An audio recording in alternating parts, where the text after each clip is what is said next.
morning! I'm honored to be here today for my first meeting.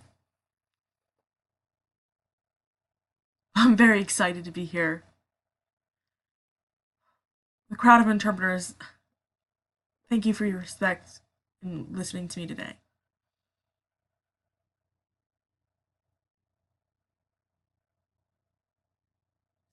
First, I want to tell you a few things about myself before I go on and tell you about my story.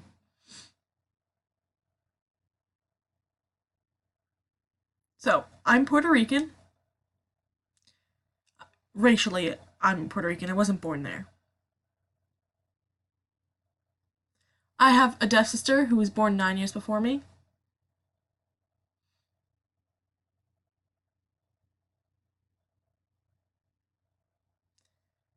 Her first language was sign. I'm a CDI. I'm a certified CDI. For 2 years, I've been doing these kind of things.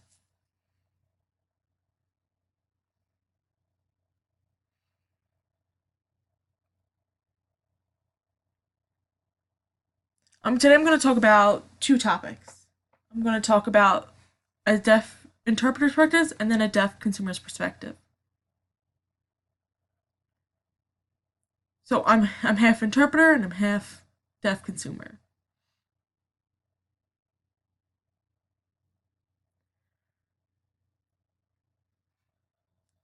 Talking about this kind of stuff is very important for me. So the interpreter point of view and then the consumer point of view.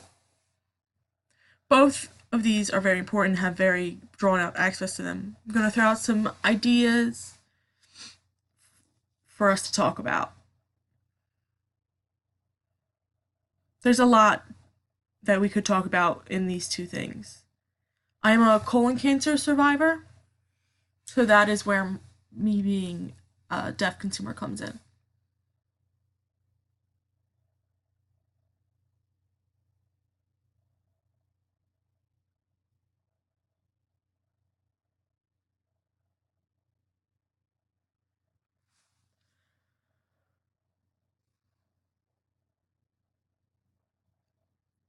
So, if you're a new certified interpreter and you go to a hospital, so a medical appointment, it could be anything. That appointment could be anything. You don't know before you're there.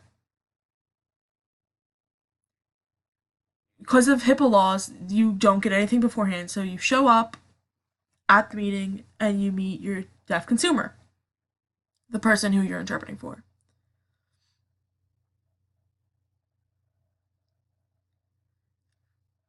The doctor asks me to come aside private, and they're like, fine, fine. Me. And again, story about the deaf consumer. And I'm thrown off by this. I'm like, whoa, whoa, whoa, wait. Me. Things, if deaf consumers show up, how do you know that? How do you know that information? I don't need all this.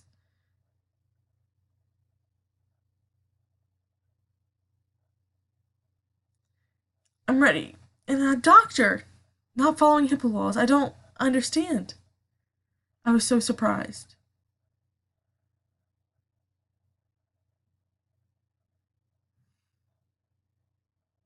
I feel uncomfortable with that I felt uncomfortable with that confirmation. I didn't know what to do. I just went back with my deaf consumer.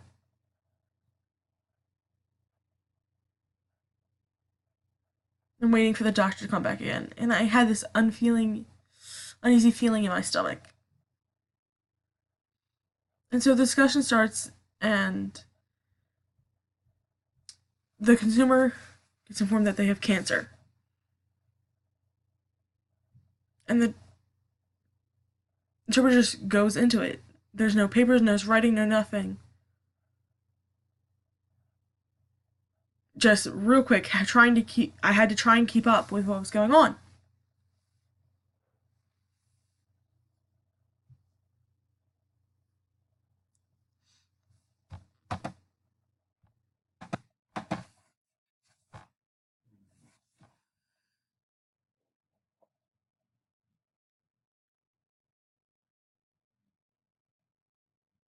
I asked for pictures so that I can better explain.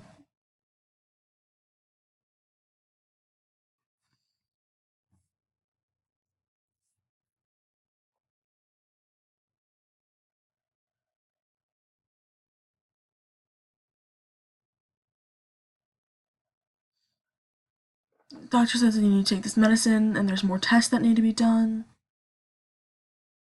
And the doctor just keeps trying to explain.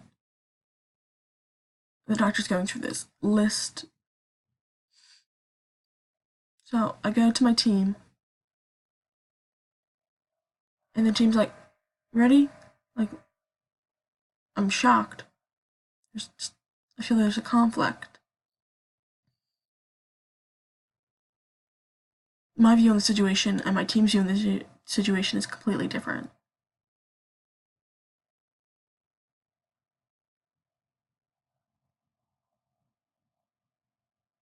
So now I'm going to talk just a little bit about my story.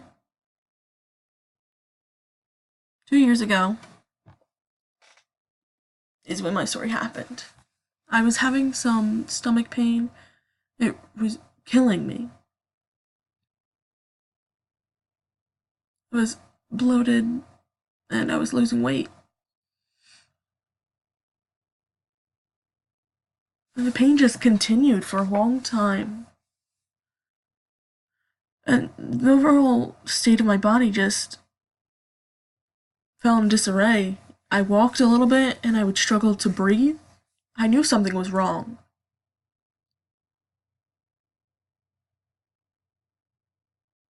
So I go to the doctor and I explain to the doctor everything that's wrong with me, all the symptoms I'm having.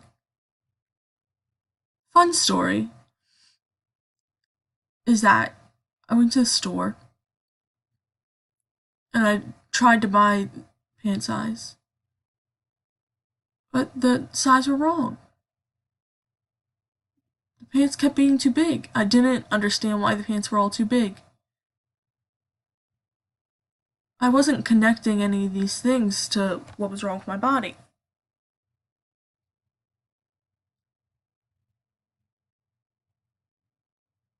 Alright, so that aside,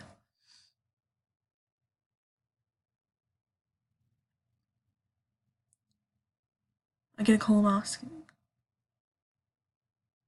And I'm told that I have to go to the ER. If I don't go to the ER, I will die. It is so serious. There's a lot of blood.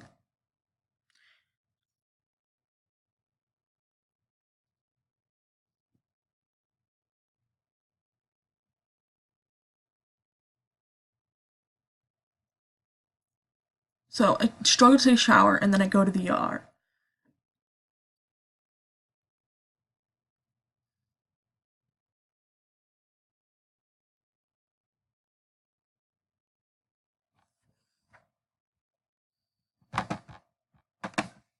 As I'm trying to explain my situation, and they tell me that I need blood.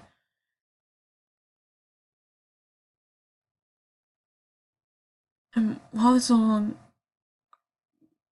going on, I feel horrible.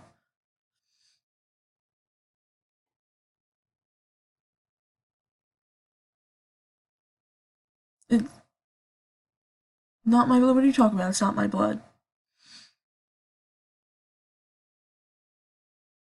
So my next point.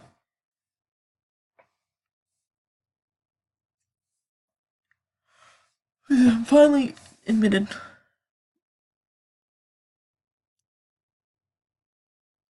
And I sleep for a little while. And scared that I'm going to die.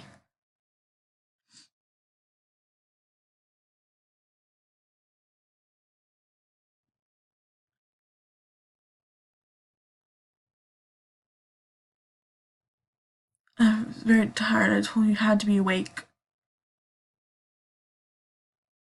At this point, I was the deaf user, and I had an interpreter come because I'm deaf. And I was told that I have cancer.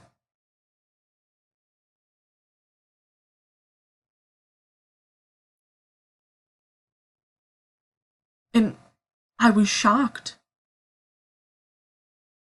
They explained to me that I had colon cancer.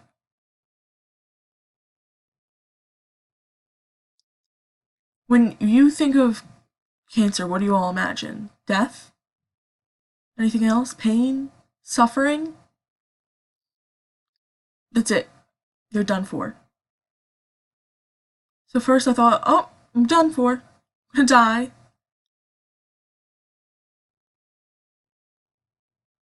I have kids. What's gonna happen to them? My whole world view was shifting. Another nurse came, and it was gut wrenching.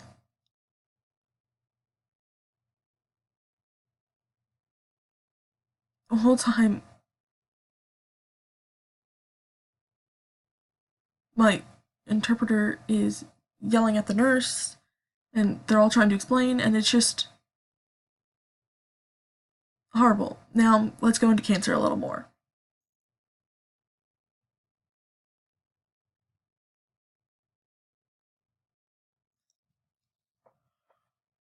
Let's discuss cancer a little bit. What does it mean?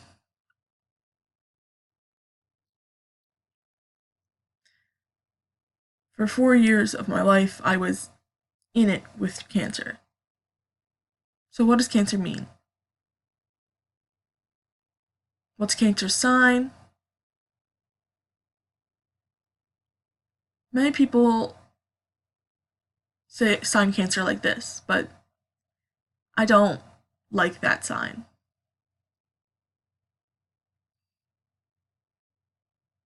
Yes, cancer can be like that, but it's only if it's very because cancer eats at you from the inside.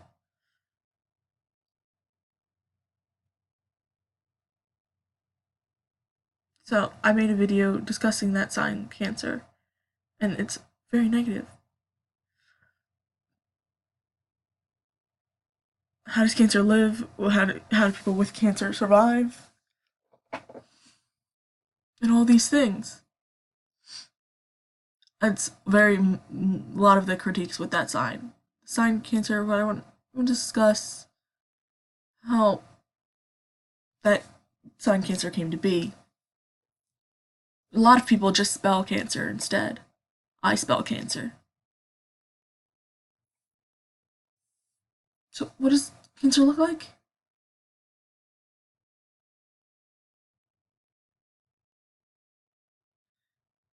Colon cancer stage 4. Let me explain that word for you. It, understanding that can decide your life.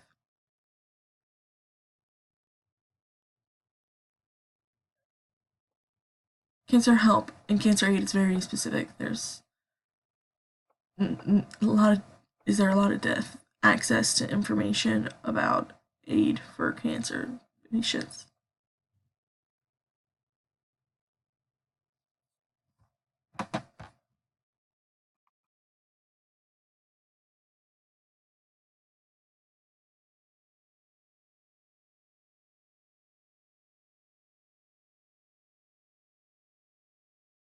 So intestines are very long. Intestines can be 5 feet long. There's 5 feet of intestines in you, and for my cancer, they had to cut it.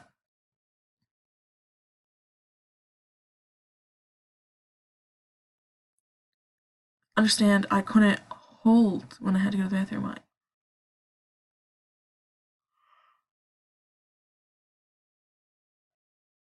Just things I had to adjust to and figure out how I was going to live again. Just big monumental changes in my life. How people looked at me, how I lived, how I worked, how I controlled my schedule. Everything changed.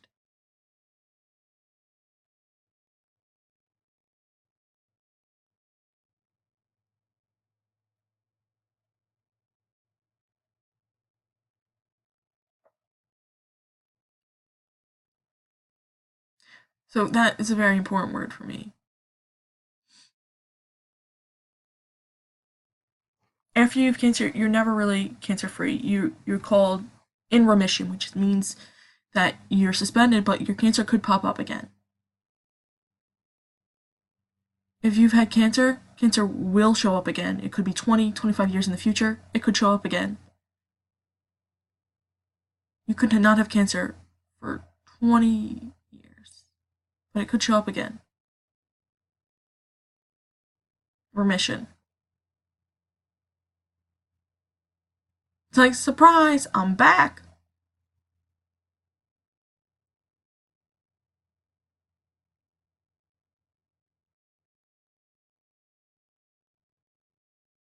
Alright, this is a fun topic. So, mass. Let's ignore tumor for right now, but do you know what mass means? Big. Mass is big. You're seeing a lot of bigs everywhere. Everyone's saying big. That's right.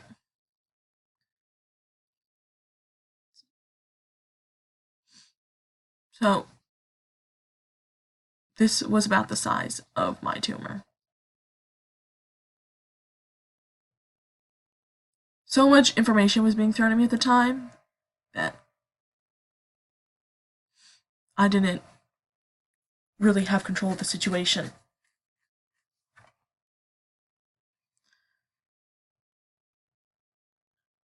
It's like, do you think I really need help? The doctor, or did you think system was best for me to go through? I just wanted to get some more opinions.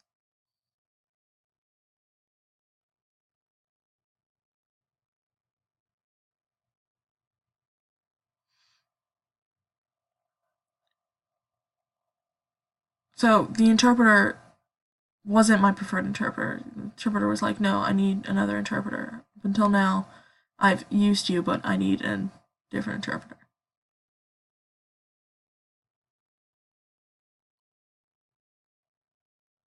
Are you available for my appointments? I would really prefer to have this interpreter. I called and tried to get them to come. It's fine. I said, it's okay. It just was a decision for myself. That cancer, that interpreter had never experienced cancer before. They weren't comfortable. They could. This is why I wanted my preferred interpreter. It's my decision to pick who my interpreter is. So I go to get my second opinion, and they're talking about the mass of my tumor.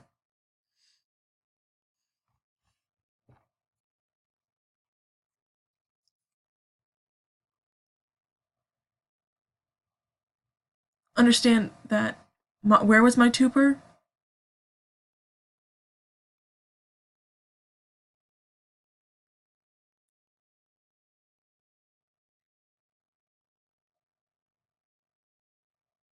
My I needed to have surgery to have my tumor removed, but the doctor was very resistant.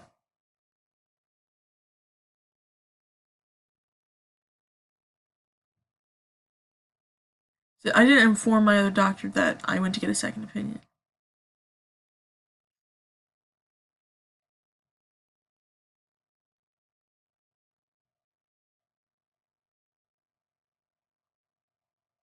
So when I went back to my doctor, like, so why'd you get a second opinion? It wasn't private. It was all just out on the computer. It was like, oh, okay. So I just explained why I felt I needed one because of surgery and all that.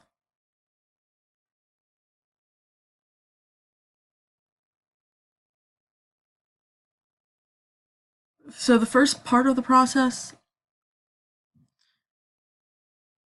we'll go into the surgery more later.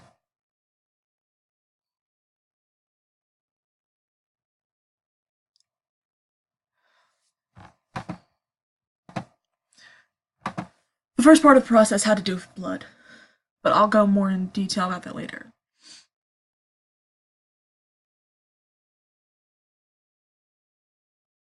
You have to figure out whether or not you're strong enough to have surgery. So I go ahead and get approved for this, and it's a 6-month wait.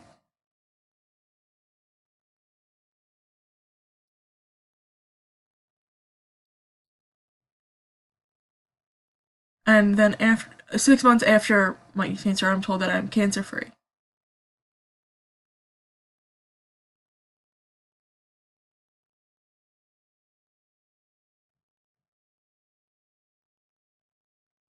So my tumor was only 2.01 centimeters.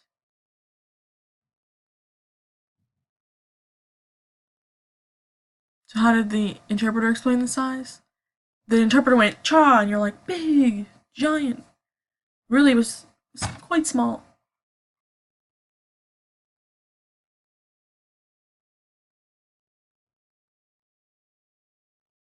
So I look at my anatomy book, and I look to see where my cancer was, and it was about here on my body.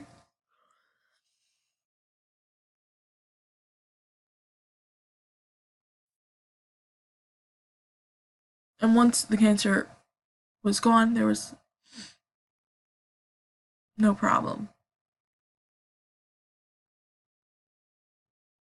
So yay, I'm told I'm cancer free. 2 months later, I start getting pain again, and I know I have to go to the doctor. I know the first time what it was, and it's all happening again. I'm very frustrated at the time. But you just need to know that a lot was going on in my life at the time. So important for an interpreter that I have to explain first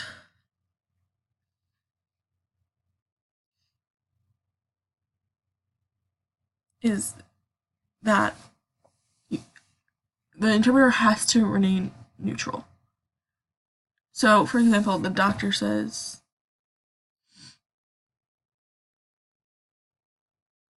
something that isn't clear, that I can't understand, the interpreter has to work to clear that up.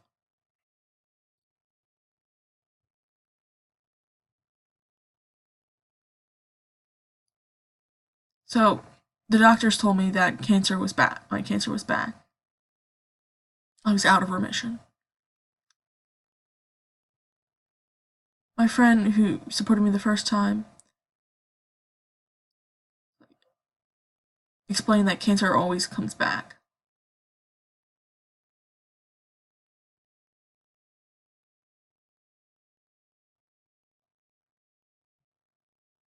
That if you have cancer, you will always have cancer. At this point, I didn't want any more surgery. It was a line I wanted to put in the book. I was very resistant to having surgery.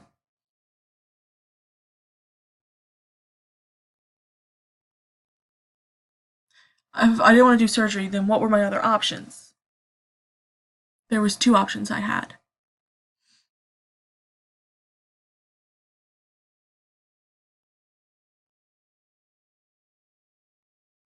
So I go through this process, and it's a struggle. The first method fails, the second method fails, the third method fails. Finally, the fourth, when the fourth method.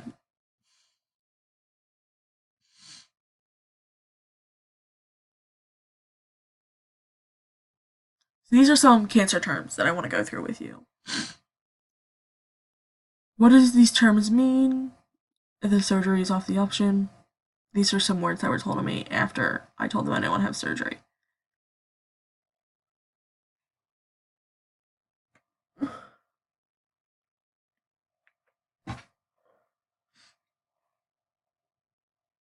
Cancer death.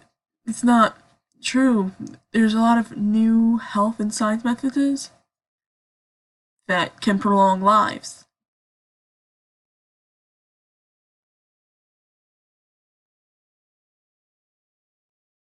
A lot of people talk about this term, prolonging life. Her surgery will prolong life. This blood transfusion will prolong life. All of these things will just prolong your life.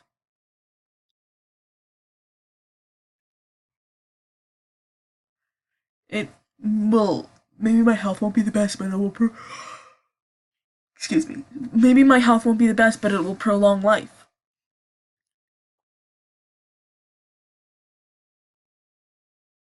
So when the interpreter signs this, they signed postpone, which was a struggle for me to understand because as a deaf user, postpone means to put something off. And if you're saying put off life, when really it's postponing death, it's just a weird situation. So maybe I have 2 years, and that's it. So support systems, so clinics and tests and help, therapy. So these three failed, and so I entered into that.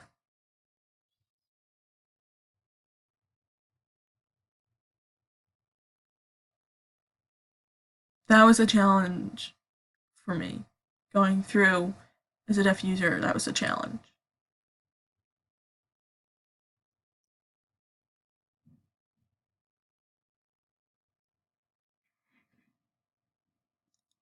So I'm gonna go off topic for a second here. I want to talk about another situation.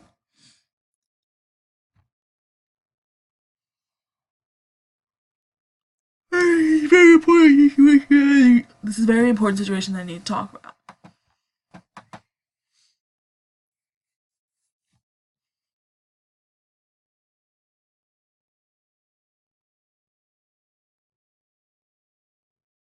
So I have some problems, and so after a treatment, I go to the doctors, and I'm with the doctor and the interpreter. I'm trying to explain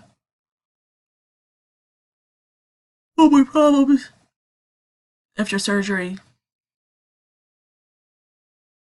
I have an X-ray that we're looking at, and I'm like, I don't want to look explain. I want to explain. How can you explain this concept to me?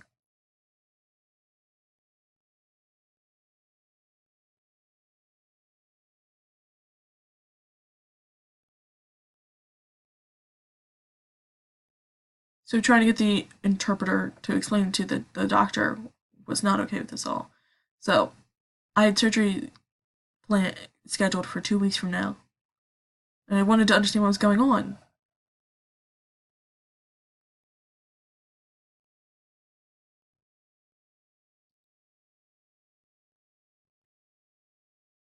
And finally, at the end, I'm asked if I wanted to go ahead with the surgery. I'm like, surgery again? Yes, I need surgery again? I was told that I had to have surgery now and that I couldn't wait. I thought maybe I can wait 2 or 3 months, and that I don't have to have it now. And the doctor just keeps trying to explain in the interpreter. Hospital food, later. Surgery. They were shocked. Later? You want to postpone your surgery?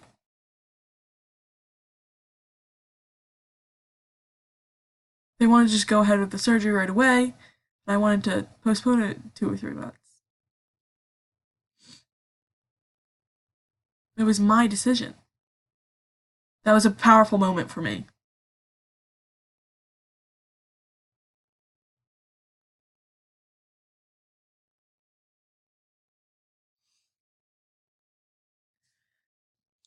The train wreck part is just how things kept failing.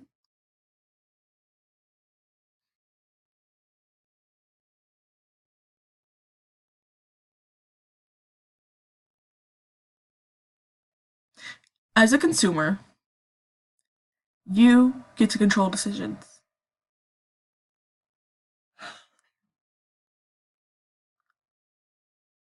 Who understands what all these mean?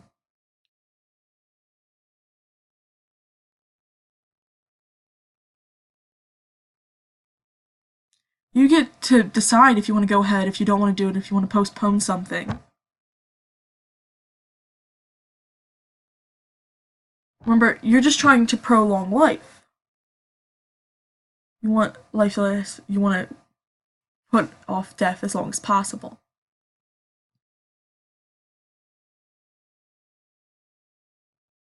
What is the reason for all this? What is the reason behind the surgery or this medicine? Are there other options? That all these things help a consumer be able to take control and make their own decisions. as long as they understand the information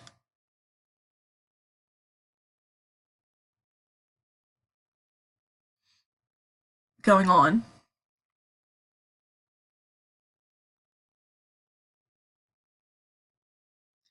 So I want to talk about this. Clinical tests.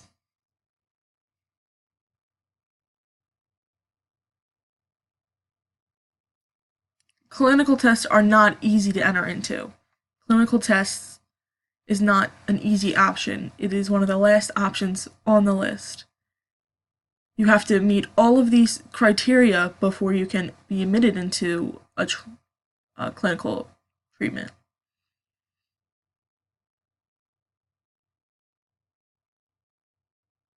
So I had all these various conditions, but you need to know that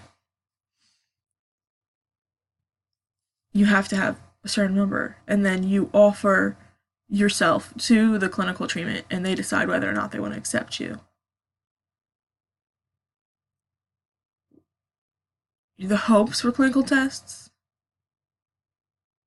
Clinical tests are very strict.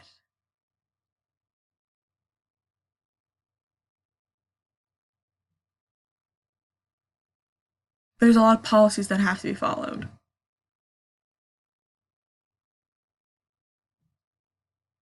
But I value my life, so you have to suck it up and follow them.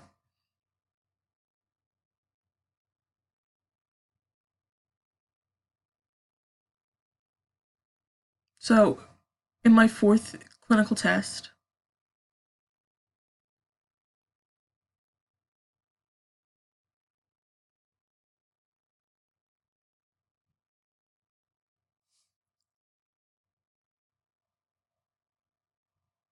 it was a medicine for the clinical test.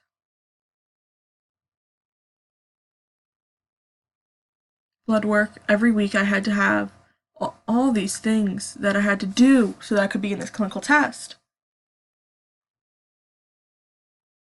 I had to take medicine. It was very tough to follow this clinical treatment. I decided to suspend the clinical treatment for 4 months. So that this was very stressful, and I didn't know if it could work. So after 6 months, I left the clinical treatment.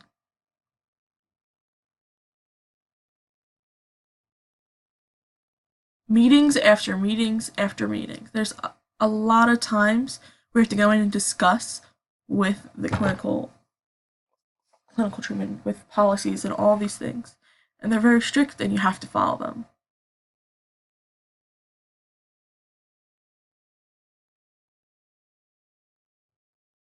Like, there's a long name and number for this clinical test, and I was approved to do it, and that was the name.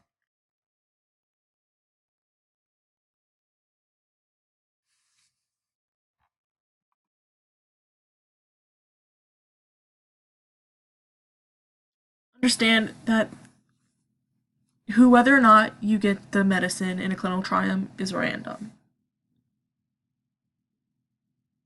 Just because you got into the clinical test does not then mean you're actually going to get the medicine. Some people get a fake medicine, a placebo.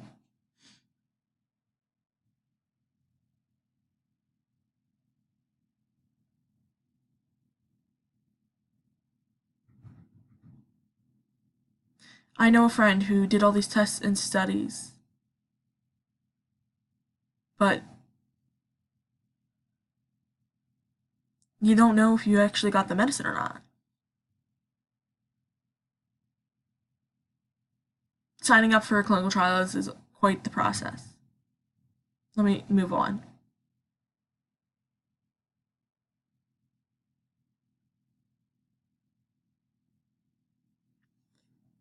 So, my opportunity is what I'm going to talk about next. I was a patient. I had access to clinical trials. Yeah, I got it. Understand, that was a full process. If you don't follow the process specifically, you get kicked out.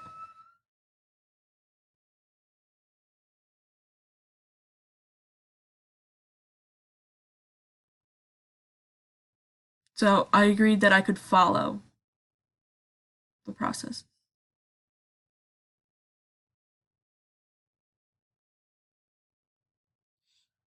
So I go to start having these tests, these opportunities.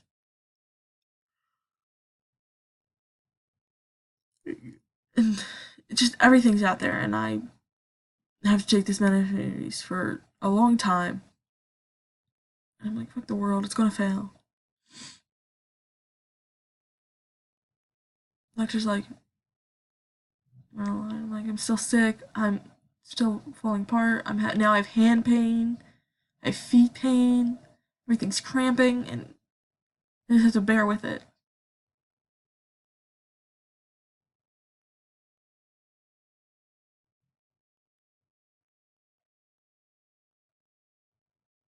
They tell me that we're not going to take you out. We're just going to postpone a week.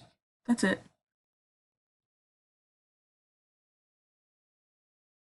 1 week for Thanksgiving. I'm like, oh, that's great.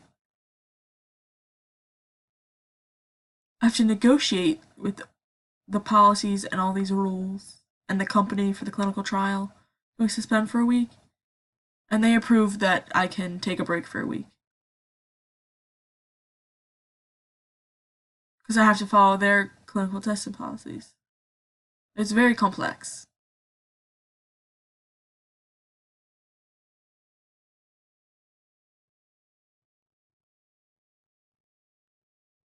It was a challenge for me as a deaf interpreter so I could have access.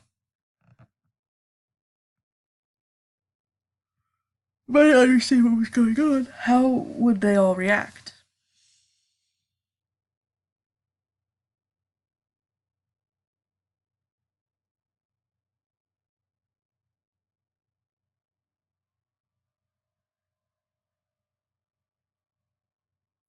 So, we're going to talk about what to do as a deaf interpreter. I'm just going to give you some of my pet peeves. I can fight and I'm strong. I am a fighter.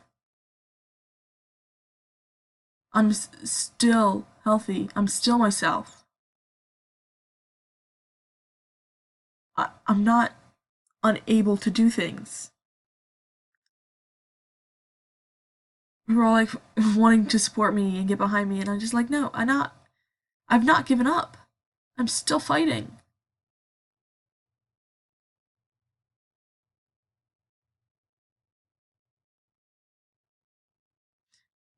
My one friend asked me why I was fighting cancer. I'm following the doctors. I'm following this process. I'm fighting. That's what it means.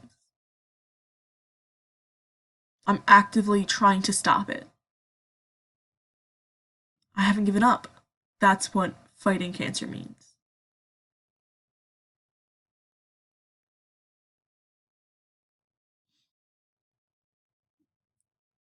Please do not pity your patients. It's have sympathy, yes, but don't pity them.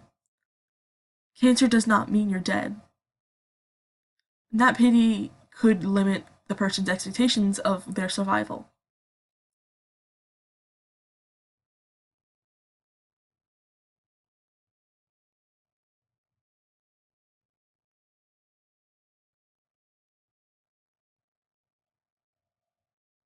So there's different kinds of cancer.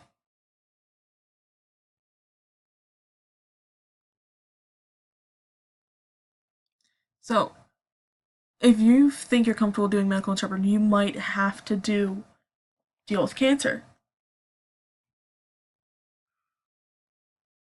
Remember, the process is all about postponing life. Not postponing, it's prolonging life.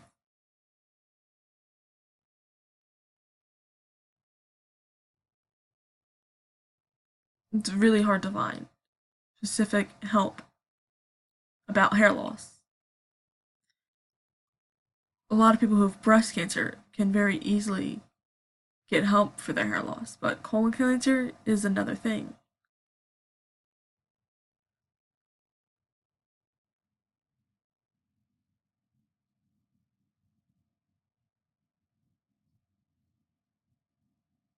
Just because you have cancer does not mean you're going to have hair loss.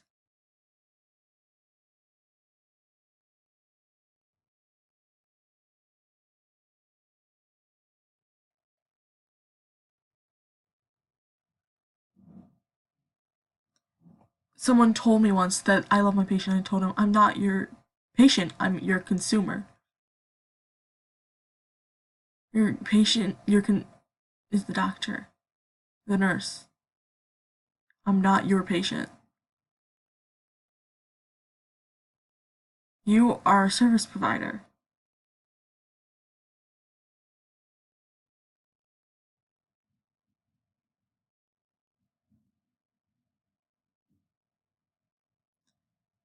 It's never okay to make the decision for your client. That is your client's place to make those decisions.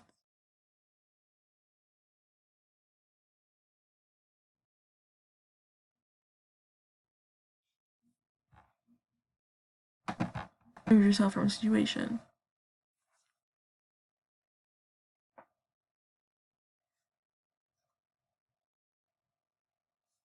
Sorry, you have no right to know my results before I do.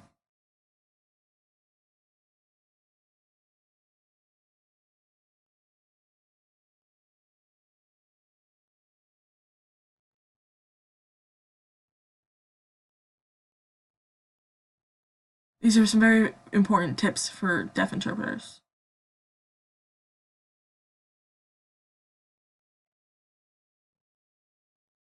I just want to be clear. Make sure you're clear. If you don't understand something, get clarification. Don't assume.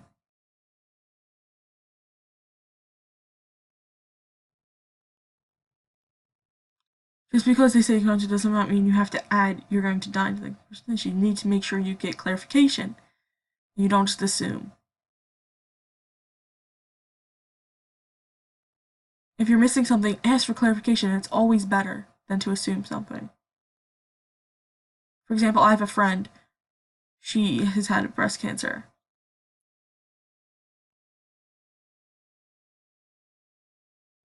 They both had a different process. My two friends both had a different process and stuff for their breast cancer. Different steps. It's not always the same. Everybody's case is different.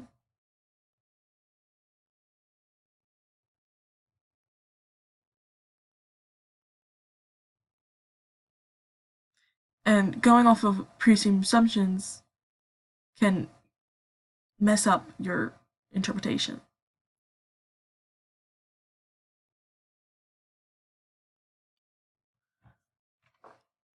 Remember when I found out that I had cancer and I didn't know what to do?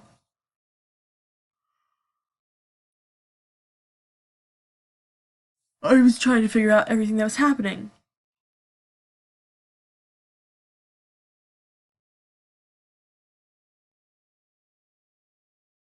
And that's a total acceptable thing to have at the time.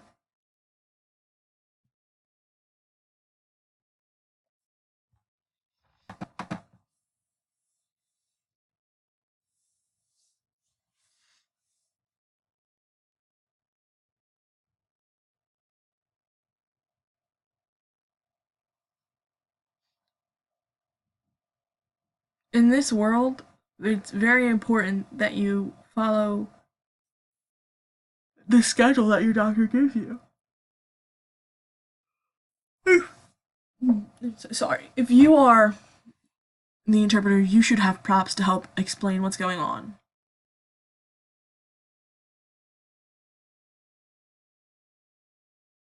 A different picture for medicine and decision. You need to have things so that your consumer will understand what's going on. I always bring that kind of stuff with me whenever I have a medical appointment. I don't know, so you have to do your work. You have to prep.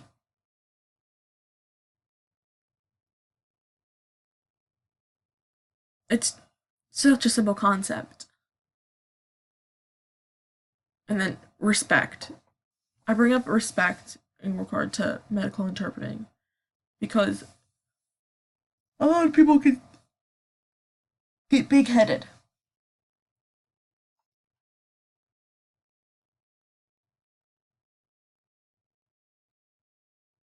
So a week before some of these things were happening, I was feeling my heart was racing.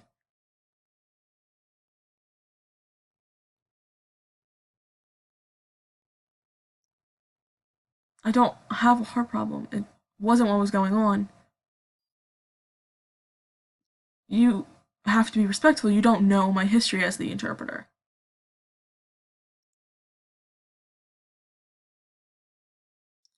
Sometimes those are the conversations that we end up having in the business. You just have to make sure you're respectful.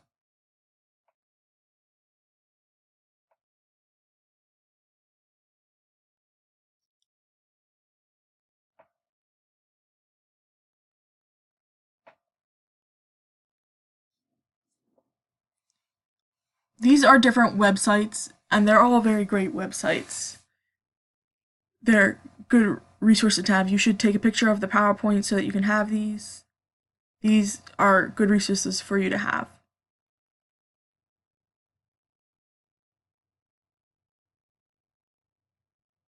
This one is really amazing.